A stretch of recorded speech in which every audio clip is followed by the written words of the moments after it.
guys, welcome to this video. In this one, I'm going to show you how to trade like a business and stay afloat all the time. Let's go ahead and look at how it's done.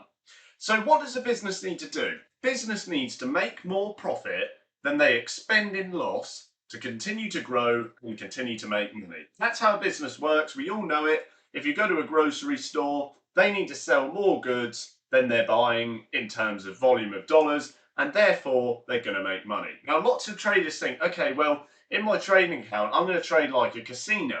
I'm going to be right 55% of the time and wrong 45% of the time, and I'll make money. Now, it's not actually always the case that that's true. You could be trading right 80% of the time and losing 20% of the time. But that wouldn't make you always a profitable trader, because you could lose more in terms of volume of dollars in that 20% that you're losing compared to that 80% you're winning. And people don't understand that. They think if they win more than they lose, that's as simple as it gets. And that's why people say trade like a casino. But that's not entirely true, because a casino wouldn't take a $1 billion bet on roulette tomorrow, because if they lose, they'll actually be closed down. You know, they might not be able to afford that loss. So when you're running your trading account, it must be like a business. Opening your broker must be just like a business. And you really need to look at making more money than you're losing. It doesn't mean your win rate needs to be more than 50%. It means you need to make more money than the drawdown that you're accumulating, essentially, or any losses. So how is that achieved? And how can we get ahead around? Well, it's quite simple. So let's imagine you are on an upwards trajectory in your trading account, okay? So you've achieved a point where you're, reaching success and you're trading profitably like I do, and lots of my students do.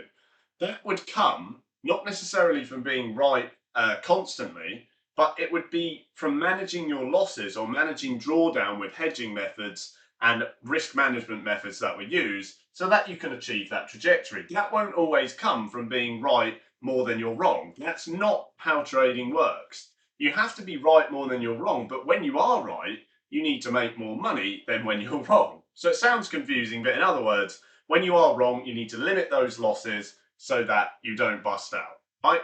That's done by hedging methods, and that's also done by risk management methods. So that's dropping your size, having a maximum size you're going to allot for every single trade, and all those kind of things that we use.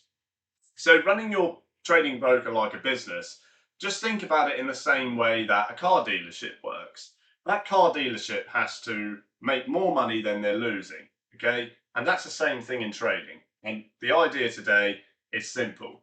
It's not always going to be that you're winning more than you lose. You need to basically control those losses. So when things aren't as good, when the business isn't selling as much, when the car dealership isn't selling as many cars, they'll have risk management methods there to keep their business afloat in those times, because that's always going to happen. At some point, the market is going to move against you, and you have to deal with that drawdown, okay? You have to continue to keep that business afloat.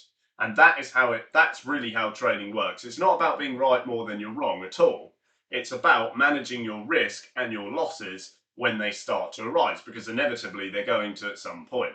And if you can't deal with those, your business goes under, because instead of this trajectory up, you might see something like this. Okay, that might indicate to you that you're over 50% right, okay?